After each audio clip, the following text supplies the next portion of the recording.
radiología pediátrica. Así que vamos a comenzar entonces con la clase de facomatosis. Yo lo que les quiero decir es que ojalá sea la clase dinámica, es decir, si ustedes tienen alguna duda con respecto a algún término que desconocen o que no, o que tienen como el interés en que se precise más el detalle, paramos en cualquier momento y me gustaría que tuvieran los micrófonos prendidos y directamente, mientras yo estoy hablando, digan, doctor, pero ¿y esto cómo es o cómo lo podemos resolver? Lo hacemos inmediatamente porque luego al final se me olvida y lo dejamos ahí. Y bueno. Así que nada, la facomatosis es un tema muy, muy grande.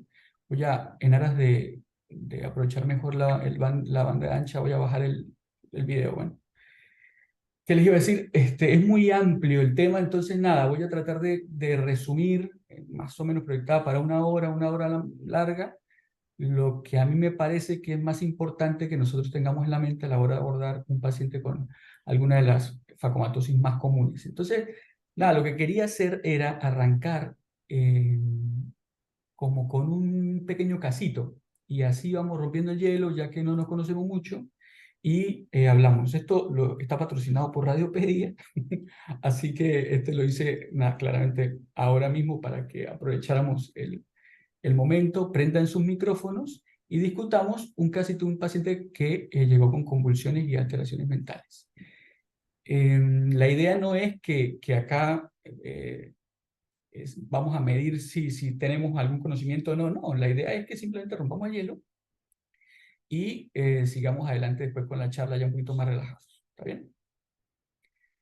Entonces, nada, esta es como la imagen, no sé si alguien quiere tomar la palabra y decir algo de este slide de tomografía en corte coronal que están viendo. Tranquilos. Véanla. Yo voy a ir rotando un poco y scrollando la imagen y ustedes me van diciendo qué les parece y cuál es el hallazgo pues, cardinal que tiene esta tomografía de abdomen.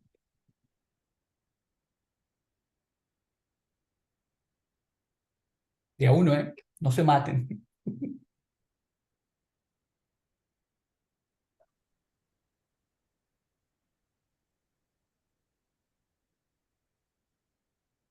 ¿Alguien le llama algo la atención?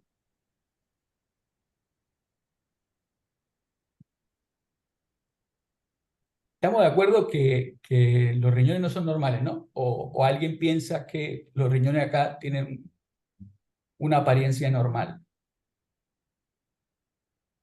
Creo que están escribiendo al chat. Ahí escribe Carlos, escribe que es un residente de cuarto año, escribe distorsión de la arquitectura habitual renal a expensas de múltiples imágenes quísticas de forma bilateral. Y alguna otra persona dice los riñones. Claro, Entonces, está bien. igual, Carlos, igual ahí. ¿vos tenés micrófono?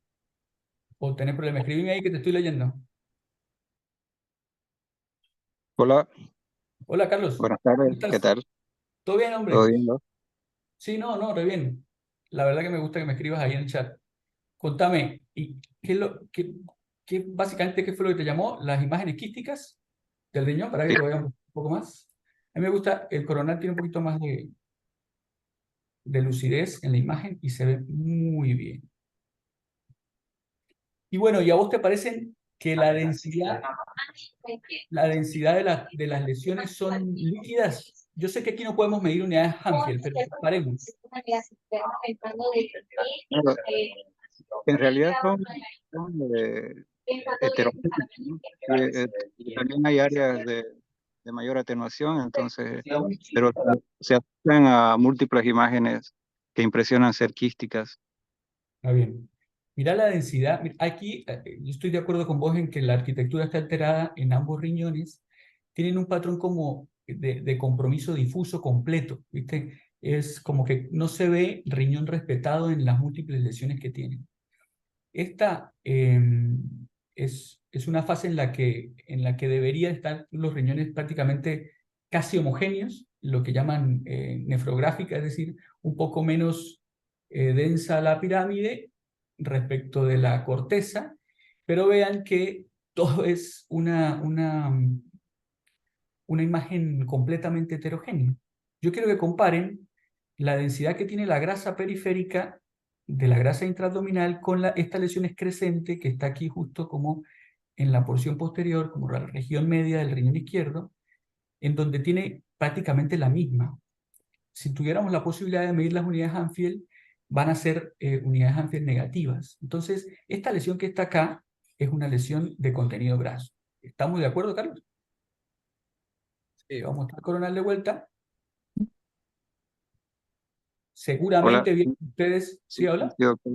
Efectivamente, Mm. en la consola obviamente tendríamos que medir las unidades para ver si se trata de algo más líquido o de componente graso. Componente graso, tal cual. Entonces, mira, si vos aquí vamos a poner algo líquido acá en la tomografía, que por lo general, ¿sí? El único líquido que vemos en este corte, ¿sabe dónde se ve,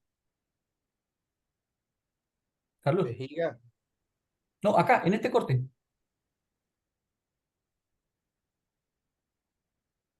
El líquido cefalorraquídeo. Fíjate. Es prácticamente la única área de este slice en donde se ve la densidad del líquido y compara la densidad de este líquido, porque no sé si se ve bien, pero aquí se ve un área redondeada que tiene una densidad diferente a esta otra área. O sea que esto es densidad de partes blandas neurológicas, es decir, es la médula, y esto que está aquí rodeándolo es el líquido. Mira cómo tiene muchísimo menos densidad en esta imagen, con, no sé, con la técnica que utilizaron, la grasa. Entonces, si vos lo tenés estas herramientas como para poder decir si esto es grasa o agua. Bien. Entonces, nada, un paciente que tenga múltiples lesiones grasas en los riñones, ¿cuál sería el diagnóstico que tuviéramos en este caso? ¿Alguien? Vivi dijo... Hola, hola, doctor. Hola, hola. Hola, doc. En este caso sería un angiomiolipoma. Claro. Vivi Otra se me cosa que también me adelantó. llama la atención es que a nivel de los uréteres me parece que también hay múltiples imágenes bilaterales de la misma característica. Ujú. Medio alcancé a ver ahí, no sé si... Sí, sí, sí, mira, ahí está el ruedo. Lo mismo, mira, puras lesiones grasas en todos lados. Viviana, ¿querés hablar? Te escucho. Supuse que te llamás Viviana, pero Vivi escribió y dijo que esclerosis Hola, tuberosa. Doc, buenas tardes. Hola, ¿qué tal? Bueno, me parece que ahora ya estamos cumpliendo lo que queríamos, que era que rompieran el hielo y que hablaran. Me gusta mucho. ¿Cómo estás? ¿Quieres decirme algo de de los diagnósticos que lanzaste ahí escritos? Bien, gracias, Doc.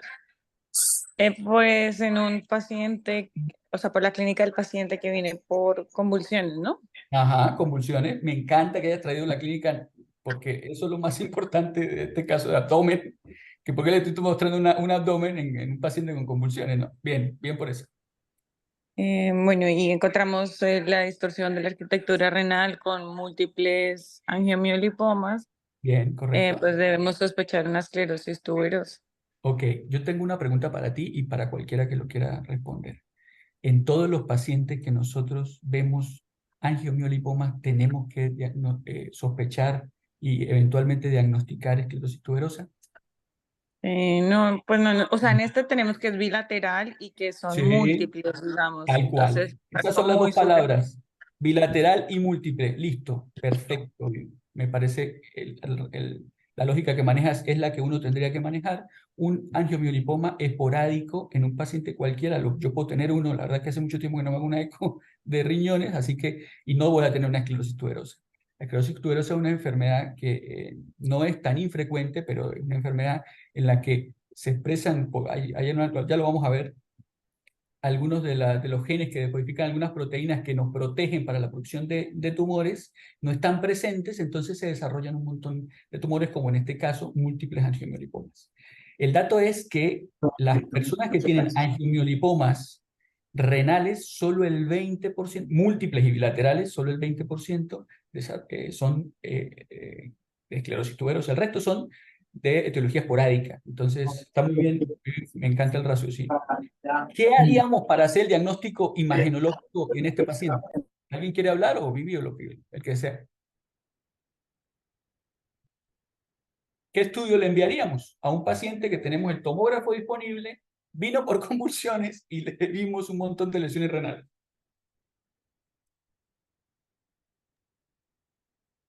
Sería conveniente solicitarle una resonancia Una de resonancia. cerebro En este para caso, iniciar.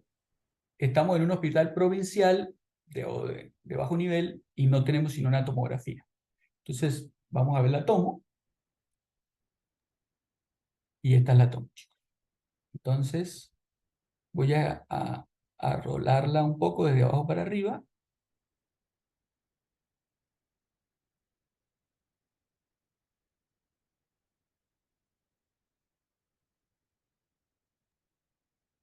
Y escucho a alguien más que quiera hablar. Ya Vivi habló, Carlos habló. Me llama ¿Alguien la más quiere hablar? atención la presencia de nódulos subependimarios a nivel ventricular, de ambos ventrículos, Perfecto. con La algún grado de densidad, calcificación, puede ser. ok. O sea, son densos, ¿no? Esos nódulos subependimarios que le ves. O sea, están calcificados. ¿Alguna Sí, otra sí, anormalidad en el parismo?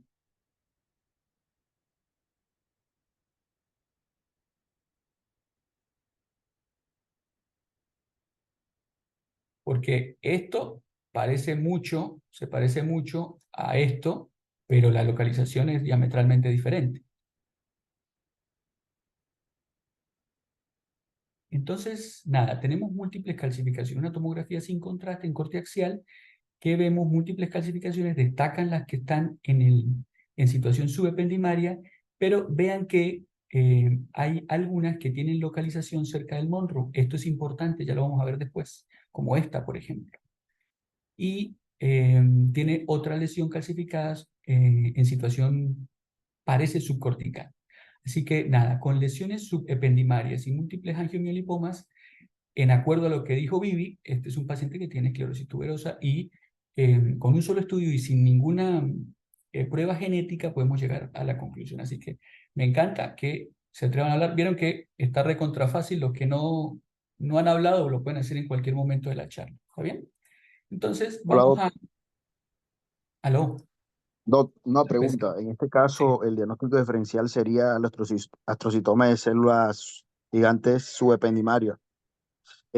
¿Cómo yo haría ese diagnóstico? O sea, ¿cómo digo, bueno, es una esclerosis o es un astrocitoma de células gigantes subependimarias? Que es el Sí. diferencial de esta patología, Nosotros, ¿no? sí, mira, en realidad no es la misma patología desde el punto de vista de definición, pero sí es cierto que el SEGA, o el tumor de células gigantes subependimario, generalmente o casi siempre se da en el contexto de esclerosis tuberosa. Entonces no es un diagnóstico diferencial, hace parte del abanico de expresiones que tiene la esclerosis tuberosa. ¿Bien? Generalmente, ya lo vamos a ver, es un tumor que aparece ahí, justo donde les dije, en el surco tálamo caudotalámico, en donde está al lado del módulo. Y por ahí alguien está hablando, si está hablando por ahí, desactiven el micrófono. Y el diagnóstico se hace, en este caso, en esta lesión, subependimaria, perdón, que se salió ahí, se hace, como ya lo vamos a ver, con el tamaño. Una lesión que se ubique de partes blandas en el surco caudotalámico, en el contexto de esclerosis tuberosa, es altamente probable que se trate de un SEGA. La única diferencia que lo hace, generalmente nosotros, los pacientes con una lesión en esa localización, con diagnóstico genético de esclerosis tuberosa y que tenga más de 1 centímetro eh, o que se documente crecimiento de esa lesión en una tomografía o resonancia seriada, ya con eso hacemos diagnóstico de SEGA. Así que para responder tu pregunta, no es un diagnóstico diferencial, hace parte del abanico de expresiones que tiene esta entidad y la diferencia de este nódulo subependimario con algún otro es el tamaño y el crecimiento. Los nódulos subependimarios normalmente no crecen de tamaño y generalmente no pasan los 2 centímetros de diámetro. Si este fuera el caso, entonces ya puedes hacer el diagnóstico de astrocitoma subependimario de células gigantes. Y todo, Entonces gracias. vamos a seguir, porque ya es mucho el tiempo que estamos gastando, pero bueno. Entonces, nada, la idea es proporcionar aquí como más o menos ver lo más común. Vamos a hablar de neurofibromatosis tipo 1, tipo 2. Vamos a hablar de esclerosis tuberosa inicialmente. ¿Bien? Vamos a ver cómo hacer hincapié también como en todos los aspectos clínicos, porque a veces uno desde la radiología lo olvida y me parece muy importante que lo tengamos por lo menos hoy recordado, pero para la formación nuestra, tener algunos datos de imágenes es como lo que más me interesa y por eso también lo vamos a ver así. Entonces, las generalidades, bueno, hay un montón de nombres que se le dan a cada una de las facomatosis, como ustedes lo pueden ver, se conoce como la enfermedad de von Rickenhausen, la tipo 1, bueno. Y la lista de neurofibromatosis es tan grande y amplia que todavía están en estudio entidades que son extremadamente raras, como enfermedades huérfanas, que están siendo clasificadas como, como facomatosis. Y bueno, se puede utilizar el término trastornos neurocutáneos o facomatosis indistintamente. Y la base de esto es que hay, o por lo menos en la expresión neurológica, es que hay una alteración en la expresión y la migración y diferenciación anormal de las células de las crestas neurales para que se generen la mayoría de la facomatosis. ¿Está bien? Puede afectar piel, ojos, cualquier otro tejido y mayoritariamente el sistema nervioso central. Entonces, ¿por qué hablar nosotros de facomatosis? Miren, es muy importante esta entidad, este estudio es como que el estudio más grande que se hizo en enfermedades neurocutáneas y cáncer, y vean cómo el número de casos, el N de este estudio fue casi 4 millones de pacientes, y vean cómo las enfermedades neurocutáneas que están expresadas como von Hippel-Lindau, esclerosis tuberosa, neurofibromatosis, tienen razón de Hazard altísimos. Por él, una razón de Hazard de 1 o 2 dobla el riesgo de enfermedad, y en estos pacientes estamos hablando de razones del 34, de 100, bueno, o sea, impresionantes, altísimas, de 31. Quiere decir que nosotros cuando tengamos un diagnóstico de un paciente con cualquiera, neurofibromatosis tipo 1, neurofibromatosis tipo 2, o de ahí para abajo, toda la cantidad de facomatosis, tenemos que ir a buscar neoplasia. Ese es como el dato importante de esta diapositiva.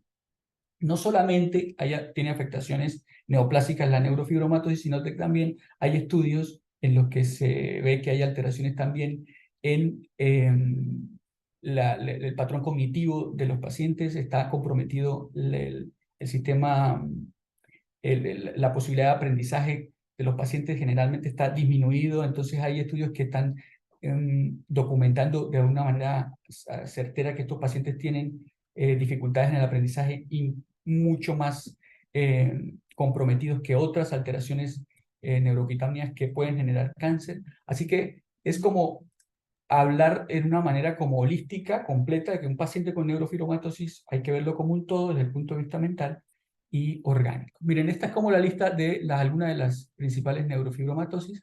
Solamente vamos a tratar las primeras 3 y después, si me vuelven a invitar, hablamos de alguna otra, si ustedes quieren. Vamos a empezar con la neurofibromatosis tipo 1.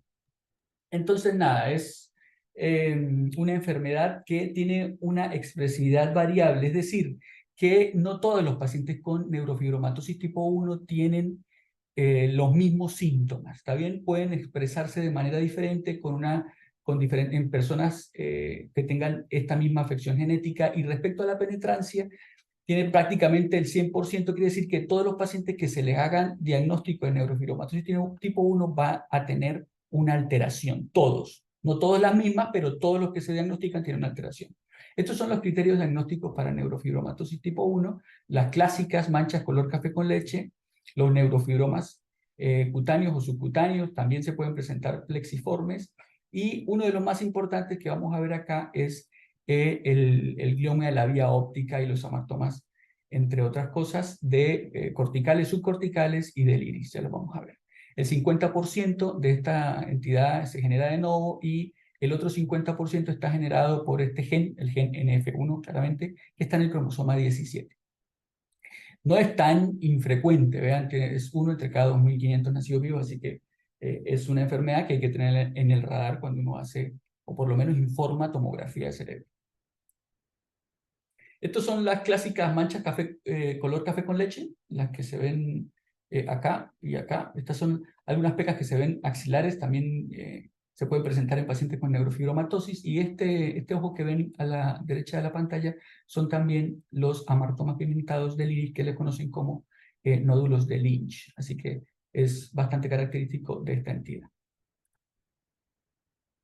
Miren, aquí en esta tabla entonces les traigo como cuál es la frecuencia de cada una de los signos o síntomas que se presentan en estos pacientes principales: los nódulos de Lynch, los neurofibromas cutáneos, las manchas color café con leche, pero hay algunas que por ahí pasan por desapercibido para nosotros los radiólogos, como por ejemplo la macrocefalia. Nosotros por ahí no tenemos, si tenemos una tomografía de cerebro, no tenemos con qué comparar si este cerebro está muy grande o muy chico. Así que el dato del percentil del perímetro cefálico es importante cuando nosotros estamos haciendo por lo menos tomografía computada en pacientes pediátricos. Generalmente hasta casi la mitad de los pacientes tienen macrocefalia con esta entidad, así que es un dato no menos importante. Y vean lo que les decía: alteraciones de la concentración y del aprendizaje. Casi el 40% de estos pacientes tienen desórdenes y déficit de la atención y problemas del aprendizaje. Bueno, estos son los hallazgos encefálicos principales que nosotros vamos a repasar ahora que nos reunimos, y vamos a hablar cada una de ellas, ¿no? Vamos a hablar de las lesiones hiperintensas del parénquima, el aumento del volumen de la sustancia blanca, que esto generalmente no es muy bien sabido, pero es característico. El más importante que quiero que se lleven, que es el glioma de la vía óptica en los pacientes con neurofibromatosis tipo 1, el neurofibroma plexiforme, las displasias y algunas otras cosas. Bueno, entonces, miren. Las lesiones hiperintensas en secuencias T2 y FLAIR son como las lesiones características de la neurofibromatosis tipo 1, pero no son las clásicas que nosotros estamos acostumbrados a escuchar en los informes de los abuelitos de más de 70 años que tienen múltiples lesiones hiperintensas en secuencias T2 y FLAIR en la sustancia blanca, sino que generalmente son lesiones que aparecen muy tempranamente en los pacientes, ya lo vamos a ver más o menos el rango de edad, y tienen un comportamiento diferente en el tiempo, ¿sí? Pueden aumentar en tamaño, disminuir en tamaño dependiendo de la edad del paciente. Miren, por ejemplo, estas imágenes en el mismo paciente con 9 años, estas lesiones hiperintensas casi sin efecto de masa, aquí en el globo pálido bilateral, y vean cómo a los 15 años casi ni se pueden distinguir. Entonces tienen un comportamiento diferente en el tiempo, así que las resonancias y tomografías seriadas en estos pacientes son importantes.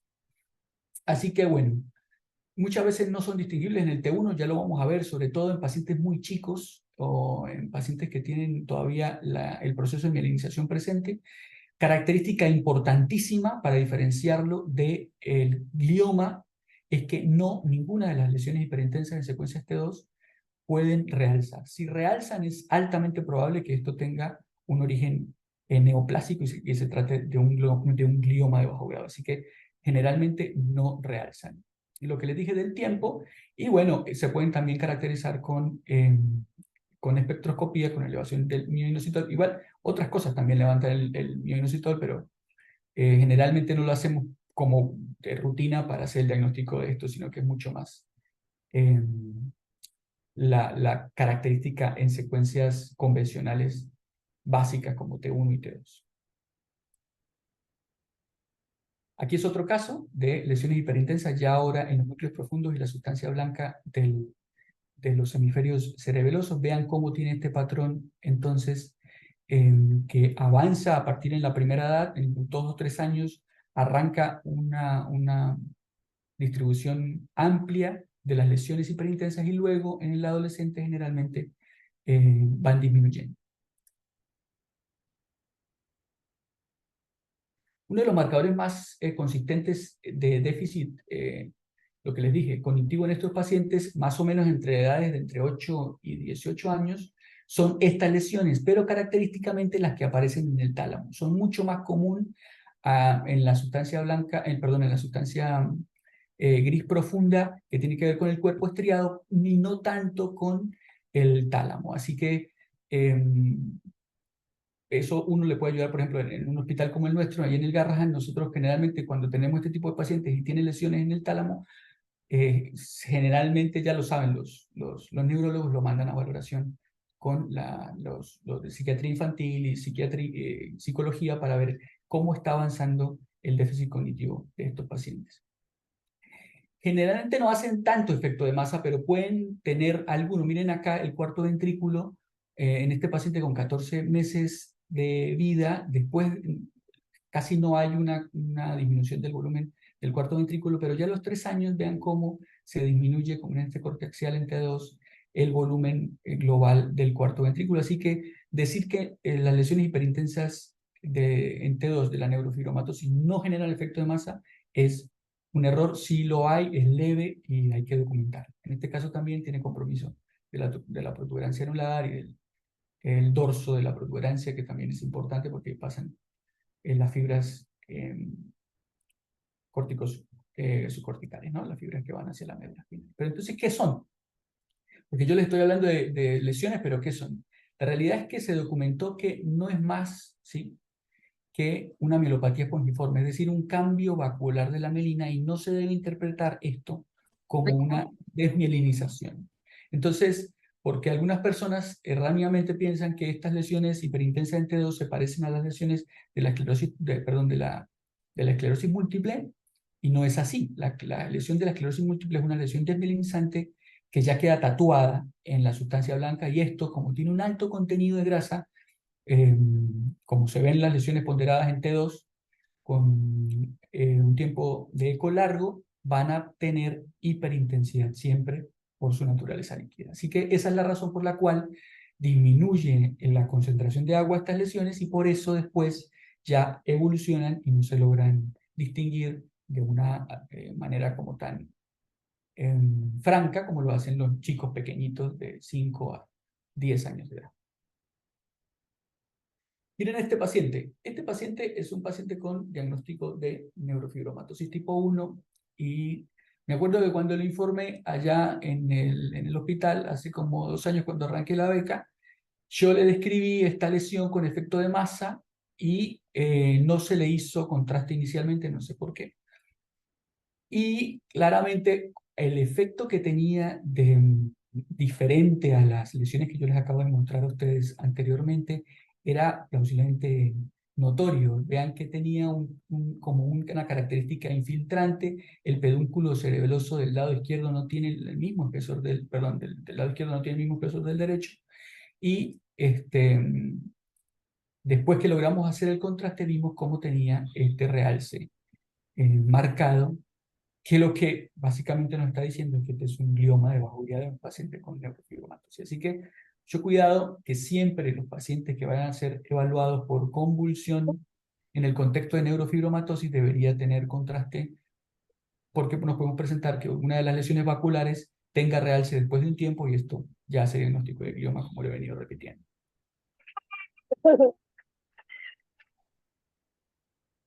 Bueno, vean, el aumento de volumen de la sustancia blanca es casi imperceptible. Uno casi no se fija porque no tiene cómo comparar. ¿Aló? ¿Sí? No sé si alguien quería hablar. No. ¿Sigo? Hugos. Si alguien puso hugos y tal cual. Esas son las lesiones. Así como también FOSI se conocen en inglés. Tomo, no sé si dijo que cerebro y columna. Está bien, en el estudio completo de la neurofibromatosis, inicialmente debería, si uno está sospechando plexiformes, hacer un estudio completo del neuroeje. Si no lo está sospechando porque el paciente no tiene ninguna neuropatía periférica, entonces generalmente a elección del neurólogo se hace una resonancia después de iniciar el tratamiento, pero no pasa como si tuviéramos diagnóstico de una lesión cerebelosa de alto grado, se debería hacer sí o sí inmediatamente el cerebro y columna para ver drop metástasis o diseminación leptomeningia de una lesión neuroproliferativa en un paciente pediátrico, ¿no? Pero está buenísimo que me escribieran ahí el estudio con cerebro y columna.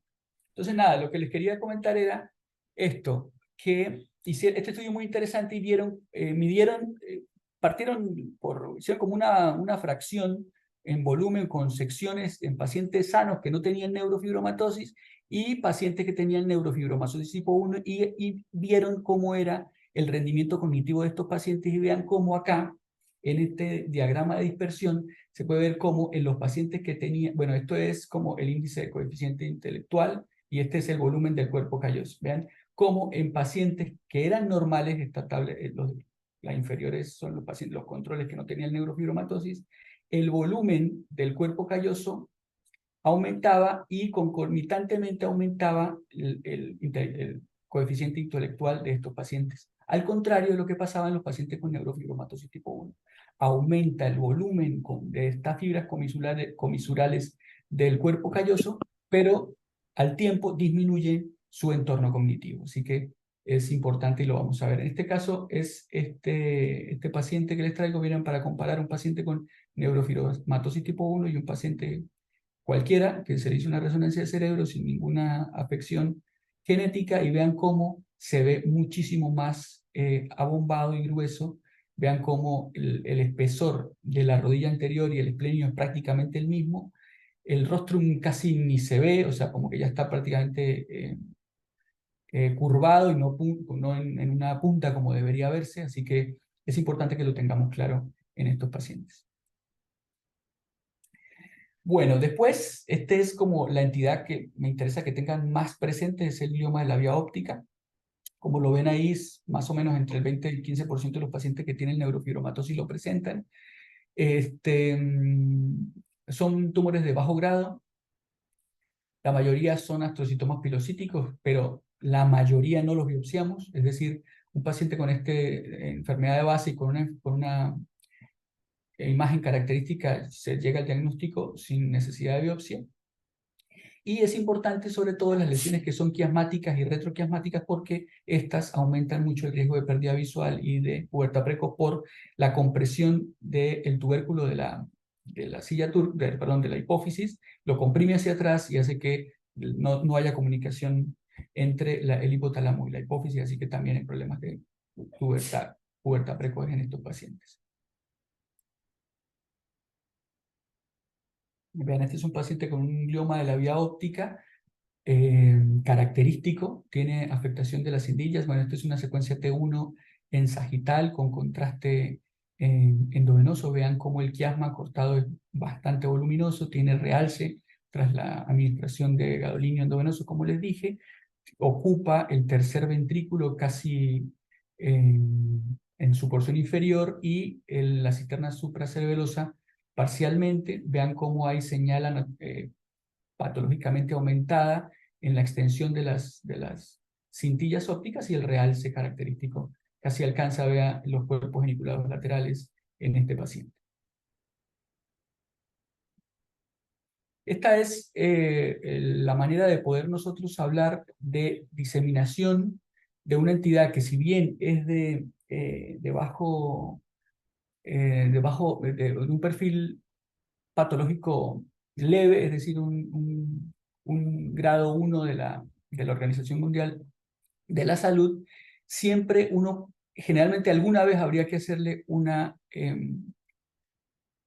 estudio de electrolitos cerebrales, básicamente porque uno puede ver cómo hay afectación en la espectroscopía que no se ven en las lesiones secundarias.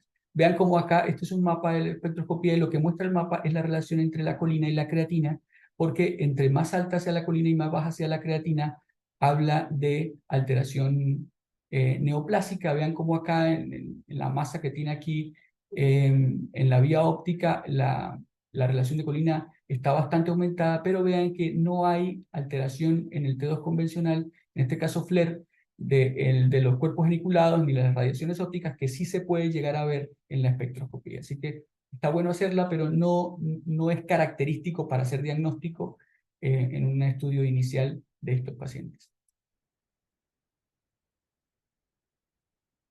Lo que nosotros siempre vamos a ir a buscar es el engrosamiento de toda la vía óptica, en este caso, como lo ven, del sector intraconal del nervio óptico retrovulvar, en donde hay realce en este T1 con saturación grasa y contraste endovenoso de mucho más del nervio óptico del lado izquierdo que del derecho, pero también hay realce de la cápsula periférica, lo que uno habla de una invasión, porque no debería realzar la vaina del nervio óptico, en este caso está realzándolo, entonces estamos delante de una invasión periférica de la vaina en el contexto de un glioma bilateral de la vía óptica. ¿Bien? Generalmente el nervio óptico se distorsiona en un plano sagital, no tanto en un plano coronal. Ahorita lo vamos a ver más adelante cómo estas entidades... ¿Alguien tiene prendido el micrófono? Por favor, apáguenlo. Acá lo vamos a ver, vean cómo este paciente tiene neurofibromatosis tipo 1, aquí en estas imágenes de la derecha de la pantalla, y este paciente simplemente tiene tortuosidad de los nervios ópticos. Entonces, que uno vea aumento de líquido en la vaina del nervio óptico, primero, asociado a tortuosidad, no hace diagnóstico de glioma de la vía óptica. Si por en cambio, a uno básicamente como que le hace sospechar altísimo, obviamente sin distinguir el espesor que aumentado que tiene el nervio, es la tortuosidad en el plano axial. Así que es muy importante que se fijen en la tortuosidad del nervio óptico en el plano axial y también en el sagital, y no confundirlo con solamente tortuosidad cuando uno está en un paciente con neurofibromatosis evaluándolo, porque decirle que tiene glioma es empeorarle el pronóstico. Así que, nada. Fíjense cómo en esta secuencia de órbitas axial con saturación grasa y T2, vean cómo está amplio el espacio de líquido cefalorraquídeo de la vaina del nervio, y propiamente hay un aumento groserísimo del diámetro del mismo, ¿no? Vean, estos son el mismo paciente a los 5 años y a los 8 años de edad. Aquí hay dos lesiones diferentes. Ahí, justo donde estamos viendo el resto de las lesiones, en los ganglios de la base, vean cómo acá hay una lesión hiperintensa, ligeramente heterogénea, sin casi efecto de masa, del lado derecho, en el globo pálido, y hay otra que tiene características completamente diferentes. Vean cómo tiene la intensidad de señal intermedia, no tan alta como se ve en la porción anterior del lado derecho, y hay efecto de masa. Vean cómo las fibras comisurales de la comisura blanca anterior están desplazadas para adelante, cosa que al ponerle contraste vean cómo realza. Así que estamos seguramente enfrente de un astrocitoma pilocítico en el contexto de un paciente con neurofibromatosis tipo 1. Estos pacientes los tratan con bilcristina, con fármacos antineoplásicos, y vean cómo 3 años después casi el fósil del lado derecho no se ve, pero del lado izquierdo hay como un rezago de la lesión neoplásica, o básicamente ya dejó de ser neoplasia y se convirtió en una lesión hiperintensa en secuencias T2 y FLAIR en este paciente. Inchequeable porque no lo van a biopsiar por ver si esto quedó tumor residual si el paciente no tiene ninguna clínica. Ahora los neurofibromas plexiformes. Estos neurofibromas plexiformes son bastante groseros. Lo que son lobulillos de tejido blando infiltrantes que se van todo por el nervio afectado, en este caso la rama oftálmica del trigémino, como ustedes lo ven en la imagen. Vean cómo se va todo por la fisura orbitaria y se mete en la porción inferior de la órbita. Hay afectaciones también de las ramas cutáneos del trigémino y del nervio. Hay realce intenso tras la administración de gadolinium, y tienen una característica que es el signo de la diana en el corte axial del nervio, que es un componente fibrótico central que siempre debería estar presente, que no esté en plexiformes múltiples tendría que hacer sospechar que hay una transformación maligna de estos pacientes. Se llaman los tumores malignos de la vaina del nervio óptico, que esporádicamente se presentan en estos pacientes. Una secuencia que le ayuda a uno muchísimo a ver la transformación maligna de estos tumores es la difusión. Uno hace una cuenta, el grado de ADC que tiene, entre más bajo, nosotros tenemos como rango para medirlo 0,9, y si una lesión tiene restricción a la difusión, está por debajo de 0,9 y tiene realce heterogéneo y perdió el signo de la diana, es muy probable que ese paciente se vaya a biopsia para descartar que no tenga una transformación maligna de esta lesión. Generalmente están asociados a displasia del esfenoides, ahorita lo vamos a ver. Este paciente, vean cómo tiene el plexiforme, se hace mucho más volumétrico dentro de la órbita, hay desplazamiento de la órbita anterior, y vean cómo el ala del esfenoide de este lado está respetada y esta de acá está bombada, crecida, como que la fosa temporal tiene mayor tamaño, y eso es característica de la displasia del esfenoide que se acompaña cuando hay alteración del quinto par craneal en pacientes con neurofibromatosis tipo 1. Esto es característico. Vean acá, la displasia llevó a ampliación de la de todos los espacios craneales en donde van a traspasar los nervios. Esta es la imagen característica que nosotros vemos. Hay todo el plexiforme rodeando los tejidos blandos, plexiforme dentro de la región conal, extraconal, en el ganglio de Gasser y exoftalmos ocular, y la displasia del esfenoide asociado. Este es el mismo paciente que les acabo de mostrar antes con su tomografía y de la ampliación de la fisura orbitaria. Lo mismo en 3D, ahí está la ampliación de la fisura orbitaria superior, en un paciente con neurofibromatosis tipo 1, los plexiformes. Y este caso, más de lo mismo, con afectación del quinto par. Entonces, vean, es muy raro que esto sea, bueno, este paciente es un paciente pequeño, menor, que tiene menos de 2 años, que una lesión que...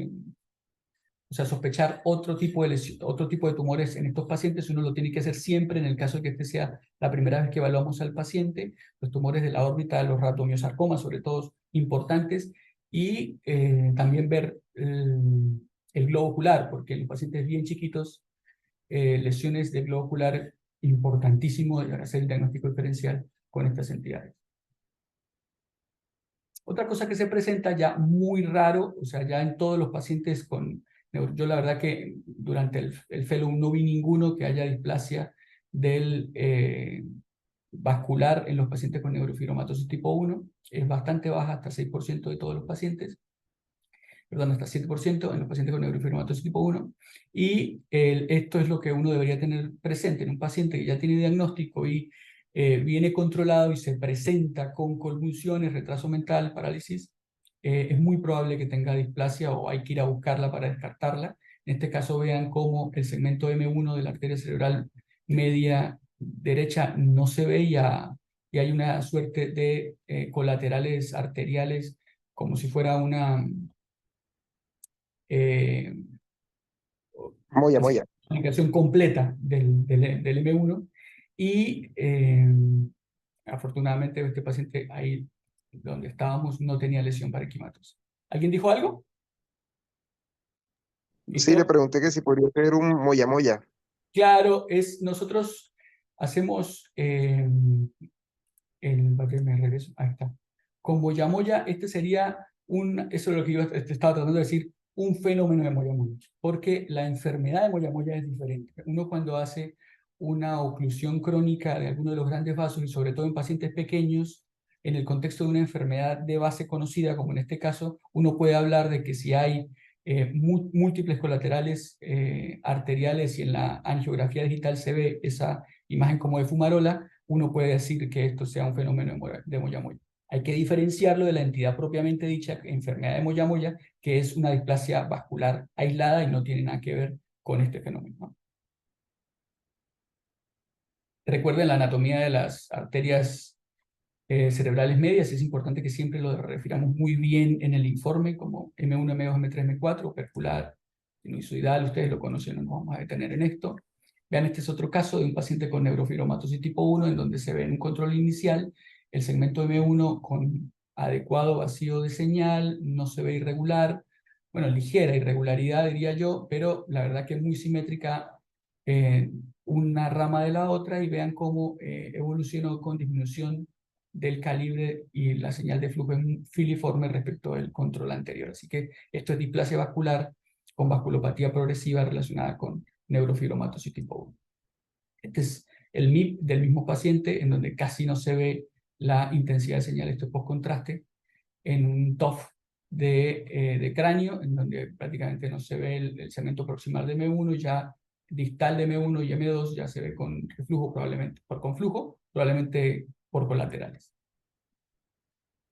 Otra cosa que está asociada a la displasia vascular son los aneurismas arteriales, uno debería siempre hacer el diagnóstico diferencial, perdón, buscar el diagnóstico de aneurismas en estos pacientes porque no son tan infrecuentes. Yo tuve la oportunidad de ver un aneurisma, pero no en el contexto de displasia, no tenía estenosis, y la verdad que no lo encontré a este paciente, pero nosotros lo vimos allá porque tuvo una hemorragia subaracnoidea, un chico de 5 años, tenía neurofibromatosis tipo 1 y tenía un aneurisma de la circulación posterior. Así que no son tan infrecuentes. Si yo vi uno ahí por ahí, alguno nos toca otra vez en la vida o a ustedes les toca el otro. Los neurofibromas plexiformes con afectación espinal también son muy frecuentes en los pacientes con neurofibromatosis. Básicamente es lo mismo. Vean cómo acá sí se puede ver el signo del punto cuando se corta en axial una de las fibras de las ramas nerviosas afectadas. El correlato con la anatomía patológica y el esquema puede llegar a ser tan grosero como estos o tan grosero como esto otro. Y lo que les decía en el control de los pacientes, ir a buscar la pérdida del signo del punto y siempre tener una secuencia de difusión en los pacientes con neurofibromatosis y neurofibromas plexiformes, porque siempre lo que uno lo asusta es que estos pacientes hagan una transformación maligna, entonces tenerlo presente. El postcontraste realmente de estos es intenso y muy homogéneo. Cuando la homogenicidad ya no es la misma y se pierde y es heterogéneo, también hay que sospecharlo. Miren, como en este paciente. En este estudio lo que hablaban era como comparaban el rendimiento diagnóstico del tamaño del neurofibroma, de la medicina nuclear con el SV y del ADC mínimo que debería tener para comparar, y vean que las sensibilidades, el área bajo la curva ROC era bastante bueno, tanto de lesiones que tenían más de 4.7 centímetros, lesiones que tenían ADCs bajos y el SV de la medicina nuclear, tienen bastante rendimiento diagnóstico para uno hablar de neoplasia maligna de la vaina de los nervios en estos pacientes. Vean cómo acá en el T2, ya aquí se ve muy bien el signo del punto y arriba ya se perdió, básicamente en el sector anterior este es un cuello, ¿no? Vean que aquí está la tráquea del paciente. En secuencias T2, vean cómo el T2 ya no es tan alto, es más intermedio, y eso lo tiene uno que hacer sospechar, así como la estructura habitual del plexiforme, que ya se perdió. Otra cosa que vemos sí con mucha frecuencia es la ectasia dural. Estos pacientes con neurofibromatosis lo que hacen es que pierden también la consistencia y dureza del saco dural y se vuelven más flexibles. Y recuerden que el líquido cefalorraquídeo tiene una pulseta, o sea, a medida que el pulso, los latidos cardíacos hacen que la sangre vaya al cerebro, como es una cavidad cerrada, ese aumento del volumen sistólico sanguíneo hace que las presiones cambien y se genera una circulación del líquido cefalorraquídeo, hace que vaya remodelando y empujando el saco tecal y con él la porción posterior de los cuerpos vertebrales. Pueden llegar a formarse, miren estos pseudomeningoceles impresionantes en estos pacientes. Este es un paciente del hospital en donde se ve cómo se ve la ectasia impresionante. Vean cómo característicamente el disco está respetado, porque lo que se remodela es el hueso. El disco, como tiene esta característica elástica, no tiene este comportamiento de remodelado. Las fracturas en estos pacientes son frecuentes, así que es importante que si ya perdió más del 40% del volumen total del hueso, se generen medidas preventivas para que no se generen fracturas en estos pacientes. Aquí se ven los pseudomeningoceles laterales, clarísimos, y el aumento del volumen. Esperen que no puedo pasar de diapositiva, no sé por qué. Aquí. Bueno, ahora la neurofibromatosis tipo 2 es mucho más tranqui, más en una entidad que vemos con un poco más de frecuencia. Y la generalidad, o sea, como el dato más importante es los schwannomas acústicos bilaterales, es como lo que nosotros vamos a buscar. Ustedes lo conocen muy bien. La incidencia estimada está en uno en cada 25.000 nacidos vivos. Esto es básicamente como que no hace diagnóstico, pero si ustedes ven un paciente con schwannomas acústicos bilaterales, ya prácticamente hay que encasillarlo en neurofibromatosis tipo 2 y hace parte de los criterios diagnósticos.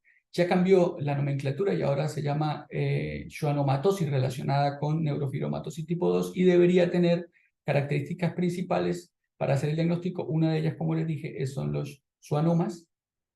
Y bueno, y todas las características genéticas como pacientes en primer grado con neurofibromatosis, con alguna enfermedad genética. Y otro de los tumores que tendremos que ir a buscar en los pacientes con esta entidad son los meningiomas. Los meningiomas craneales, aproximadamente hasta un 60% de estos pacientes, un 36% pacientes con schwannomas bilaterales. Así que, bueno, no es tan infrecuente tener meningiomas en estos pacientes. Ustedes ven un meningioma en un paciente chico, en un pediátrico, hay que tener esta entidad en el radar. Generalmente debutan con convulsiones estos pacientes, porque como debutan con un meningioma que hace compresión del parénquima cerebral, estos pacientes son propensos a convulsionar. No así en los pacientes adultos, que en los pacientes adultos generalmente debutan con hipoacusia por los schwannomas bilaterales. Así que es importante que lo tengamos. Tumores infrecuentes, los ependimomas, frecuentes intramedulares, los ependimomas, los astrocitomas, y los schwannomas intramedulares que hay que tenerlos siempre en el radar por lesiones que realzan con el contraste dentro de la médula, son característicos de schwannomas intramedulares.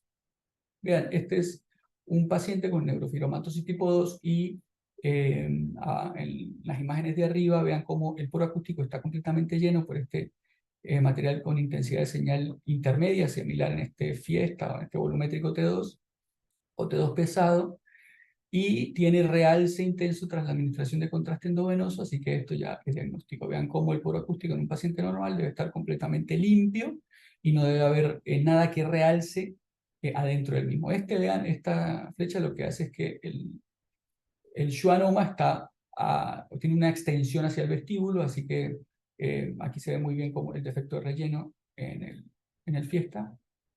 Así que esto es muy importante mencionarlo en el informe cuando uno tiene este tipo de paciente. Probablemente este paciente tiene hipoacusia, ya haya perdido la audición del lado derecho y casi del lado izquierdo.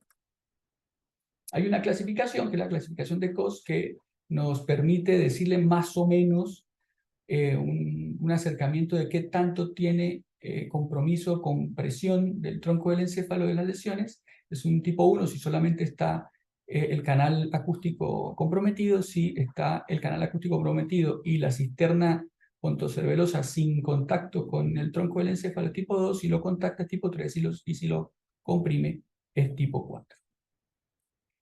Muy fácil. Aparte de los schwannomas bilaterales acústicos, también se pueden llegar a ver en estos pacientes amartomas, que lo que hacen es como que alteran la estructura normal de las folias cerebelosas y tienen característicamente hiperintensidad de señal en secuencias T2 y secuencias T2 FLAIR. Este es un paciente que tiene múltiples schwannomas, no solamente los acústicos, así se ve perfecto la afectación del octavo par, pero también está afectado la rama del trigémino. Se puede ver también afectaciones aquí basales. Esto ya estamos por debajo en la médula, en la transición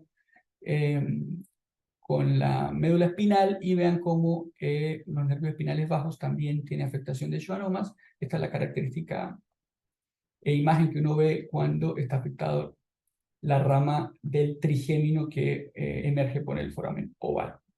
En este caso sería B3, si ustedes lo recuerdan. Bien, los meningiomas, ustedes conocen y distinguen prácticamente esta entidad, todos lo conocemos, son entidades que hacen un incremento, una desorganización de las células de las meninges que hace que crezcan de tamaño y tienen esta característica coladural que nosotros lo podemos ver tanto en tomografía como en resonancia, que lo hace propiamente o casi diagnóstico. Hay otras entidades que tienen coladural, eso lo tenemos que ir a buscar generalmente, pero la mayoría de las veces que nosotros vemos un tumor extraxial con colaural, uno tiene que pensar en meningioma. Puede presentarse en la base del cráneo, como aparece acá, a nivel de la convexidad, o raros, pero se ven, a nivel intraventricular. Ya después, para hablar de las manifestaciones espinales, de las características de la neurofibromatosis, se ven los tumores de la vaina nerviosa paravertebrales, se ven meningiomas, intrarraquídeos, tumores intramedulares, como ya lo habíamos dicho. Se pueden tener alteraciones, miren como se ven acá, este realce focal a nivel de la médula espinal, son schwannomas intramedulares en un paciente con neurofibromatosis tipo 2. Se pueden ver también los schwannomatosis a nivel de la columna vertebral, expandiendo los forámenes de conjunción intervertebrales, tienen realce homogéneo tras la administración de gabapentin endovenoso y pueden también presentarse en situación extraxial e intramedular, como lo dijimos antes. Y para hablar, por último, de la esclerosis tuberosa, yo no sé qué horas. Bueno, ya nos vamos a ir. Como la última entidad, es una enfermedad genética autosómica dominante. Esta está caracterizada por la presencia de lesiones tumorales. En todo caso, la mayoría de las lesiones tumorales son amartomas, y estos amartomas se pueden presentar en casi todos los órganos, principalmente en el cerebro y el riñón, como nosotros lo vimos. También puede afectar el pulmón, entre otros órganos. Los genes que se encargan o que generan la etiología de esta enfermedad son el gen TSC1, que codifica la amartina, y el TSC2, que codifica la tuberina. El que tiene esta alteración generalmente debuta primero y hacen alteraciones muchísimo más severas que la alteración en el cromosoma 9. Aquí lo que se altera es la regulación a la negativa de la vía mTOR. Entonces, esto lo que hace es que genera entonces que la regulación que nosotros hacemos a positivo de la regulación de generación de tumores se vea coactada, y por eso se empiezan a presentar todo este tipo de tumores en esta vía. Y de hecho, la vía mTOR es fundamental para el tratamiento, porque lo que hacen los fármacos que se le dan a estos pacientes, sobre todo al paciente que tenga una lesión como el astrocitoma subependimario de células gigantes, va dirigido hacia la vía mTOR. Lo que dijimos generalmente afecta a la matriz germinal, en el caso del surco pseudotalámico, y hay alteraciones en la migración, el crecimiento neural desorganizado. Las manifestaciones morfológicas clínicas importantes, dijimos, tienes máculas hipopigmentadas en la piel, los amartomas que yo le dijimos, los nódulos subependimarios, ya los conocemos, los amartomas retinales. Bueno, es importante la clínica de estos pacientes porque la mayoría debutan con convulsiones, y las manifestaciones son estas: angiomiofibromas, fibromas ungueales, máculas hiperpigmentarias, y una serie de tumores, entre ellos rhabdomiomas cardíacos, linfangioleumiomatosis, como en el tórax. Bueno, a un abanico de lesiones impresionantes. Bueno, esto era lo que veíamos en el caso inicial. Lesiones corticosubcorticales, en este caso nosotros le llamamos tubers porque son amartomas, pero este término tuber viene porque cuando los operaron por allá en los 80 o 60, no recuerdo, tienen una consistencia dura y parecía como si fuera una patata, entonces por eso se acuñó como tubérculo en inglés. Pueden tener afectación cortico-subcortical, tienen alta señal en secuencias T2, como lo vimos acá, y cuando están crónicamente avanzados pueden generar este signo que le llaman el surco vacío, porque se cavitan, porque la lesión se degenera y deja estas imágenes hiperintensas en el T2 y baja señal en el T1.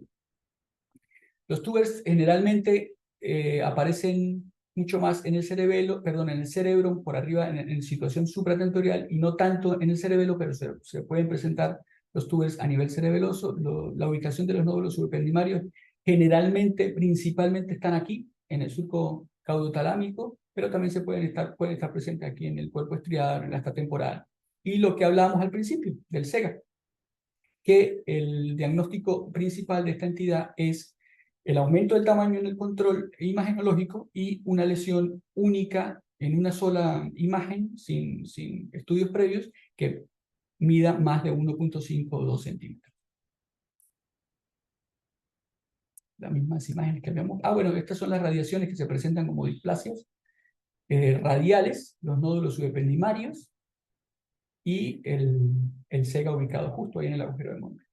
Estos tumores, la única indicación de cirugía que se presenta es cuando obliteran el Monro y hace que haya una hidrocefalia biventricular desde el Monro hacia arriba, así que por eso los operan. En todo caso, si no tiene esta complicación, si no hay hidrocefalia, los tratan con con antineoplásicos y tienen muy buena respuesta. Yo he visto controles que prácticamente desaparecen. Así, bueno, por ejemplo, vean cómo el aumento del tamaño de la lesión, aquí tiene 2 lesiones, estamos aquí a la altura, son cortes T1 en corte coronal y a la altura de la cisterna supracelar, y vean cómo hay una masa ocupante expansiva que se desplaza por el interior del ventrículo, y vean cómo a medida que va habiendo controles, estas lesiones, si no se tratan, aumentan marcadamente de tamaño. Esta es una que se trató. Este paciente se le trató con inhibidores del mTOR y vean cómo en el control, un año después, disminuyó de tamaño la lesión. Todos estos son cegas.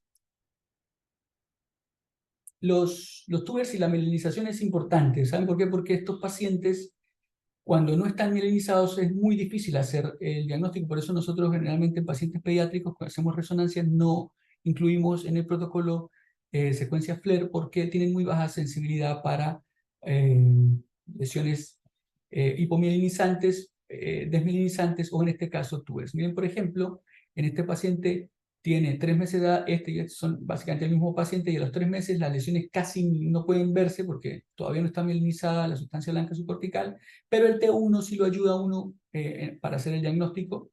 Así que generalmente la mielinización T1 y T2, que no se da el tiempo, uno va a buscar estas lesiones en el T1, más allá de que uno ya ve en nódulos subependimarios. El T1 te ayuda como a caracterizarlas mejor y ver qué tamaño tienen, y no tanto el T2 en pacientes chicos. Después ya, cuando la mielinización está mucho más avanzada, se puede llegar a ver esta misma lesión que no se veía en el T2 en este paciente de 3 meses, ya a los 10 meses con la mielinización subcortical se puede llegar a ver el túnel. Y después ya no es tan útil el T1, porque la mielina, por su componente alto en lípidos, hace que aumente la señal del T1 y no es tan representativa la lesión en esta secuencia con los chicos grandes. Así que chicos grandes, T2, chicos, T1. Aumenta con el tiempo el calcio, como lo vimos en la mayoría. Ustedes, lo más probable es que si se encuentra con un paciente con una convulsión y que tenga nódulos subependimarios ya estén calcificados. Y los chicos por arriba de los 10 años ya tienen calcificación. Este es un paciente que es bastante pequeño, menos de 1 año de edad, y ya tiene calcificaciones porque cuando está relacionado con alteraciones del metabolismo del calcio, se puede acumular antes de lo esperado en los nódulos subependimarios. También se puede hacer el diagnóstico in útero. Se pueden verlos perfectamente con estas secuencias state free precession rápidas de pacientes in útero. Son single shots, son muy rápidas, así que quedan muy bien las secuencias. Generalmente en T2, en T1 es más difícil por el TR, pero en T2 quedan muy bien, se ven las radiaciones, se ven los nódulos subependimarios, clarísimo, y si hubiera una lesión grande, ya desde in útero, claramente de ecografía se sospecharía, ya en resonancia sería el diagnóstico. Otra cosa que no podemos dejar de ver es estas lesiones en la retina. En un paciente con esclerosis tuberosa no son más que amartomas retinianos, y el diagnóstico diferencial de estos pacientes es el retinoblastoma. Ambas lesiones pueden realzar, así que es muy importante el tener un ADC muy bien hecho y muy fino, porque el amartoma retiniano no restringe difusión y sí lo hace el retinoblastoma. Así que es muy importante tenerlo claro a la hora de abordar por resonancia estos pacientes. Ahora, para terminar, yo sé que, bueno, yo no sé ni cuántos somos ya, bueno, por lo menos un poquito más. No sé si quieren ver un casito más. ¿Para qué? Y ya después de todo lo que vimos, por ahí ya alguien más puede participar. Miren, este es, como lo decía ahí, paciente que tiene lesiones cutáneas, no tiene síntomas neurológicos. Y vamos a ver el T2 primero.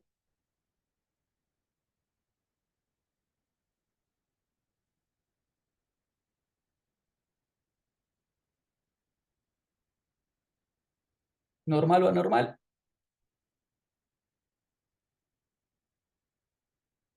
De a uno, ¿no? No, no se vayan a matar.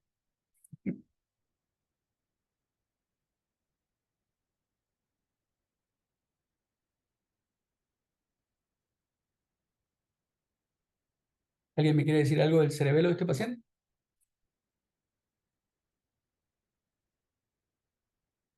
Ah, no sé si escribiste ya.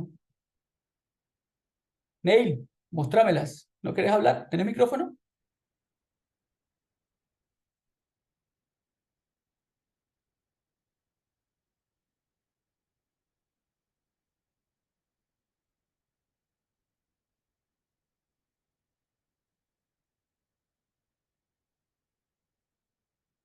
Bueno, es un paciente que tiene...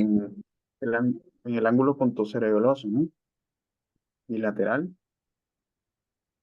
Sí, mira, hay señal patológica en el dorso de la protuberancia, en la sustancia profunda cerebelosa,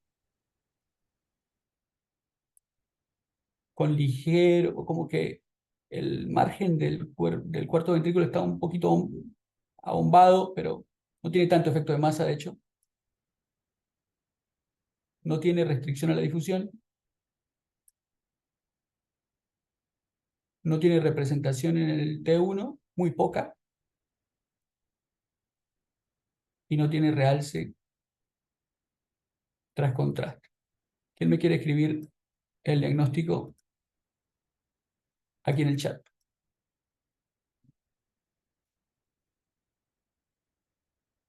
¿Ah?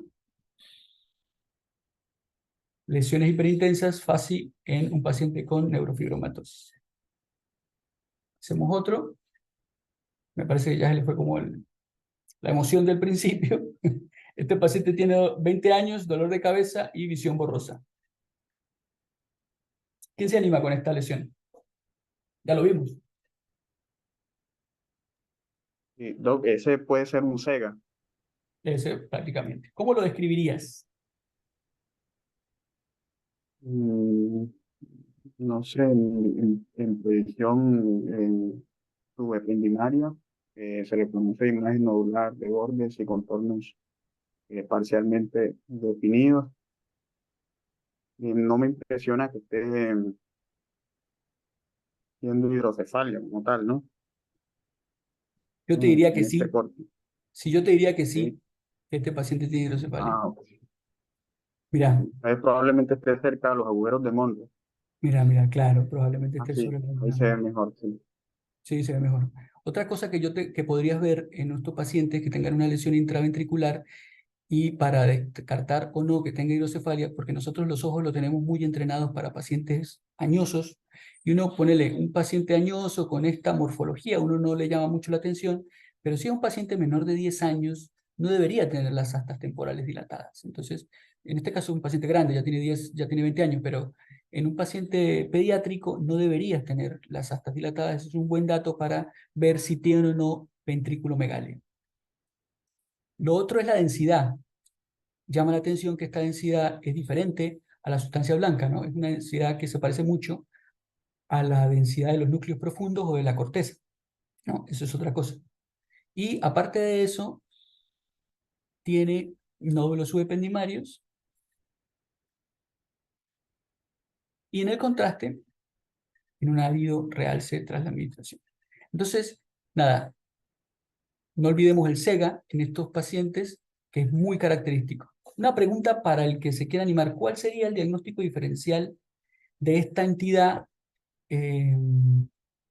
Porque si te llega a vos este paciente, así como te llegó sin diagnóstico, ¿vos le dirías SEGA de una vez?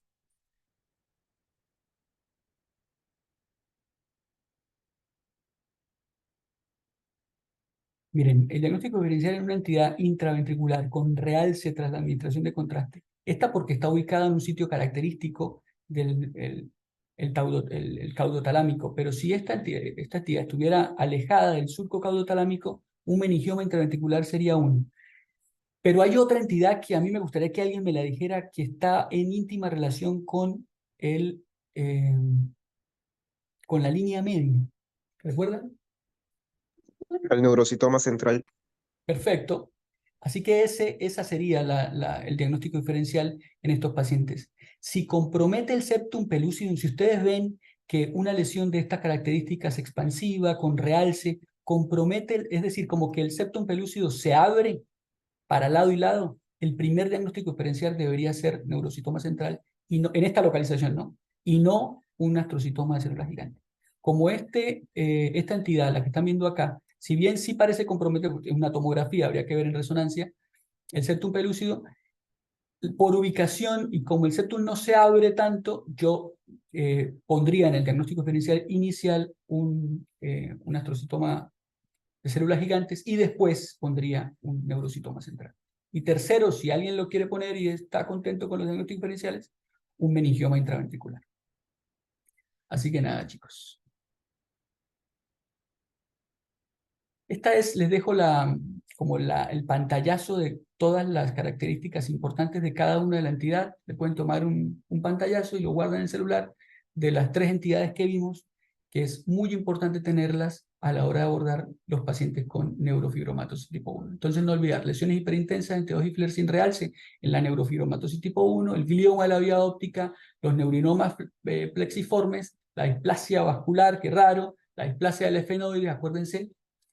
La tipo 2, schwannomas bilaterales es la clave, ya no se les va a olvidar. Un chiquito con meningioma, pensemos en neurofibromatosis tipo 2, y el astrocitoma subependimario de células gigantes en la esclerosis tuberosa, asociado también a nódulos subependimarios y los tubers corticales que ya vimos. Así que bueno, muchísimas gracias a ustedes por la invitación. Espero que les haya servido de algo, por lo menos esa última diapositiva, cuando se enfrenten a un paciente como este, ya la pueden buscar ahí en el celular y la pueden hacer la descripción del paciente. No sé si alguien tiene una pregunta o algún comentario.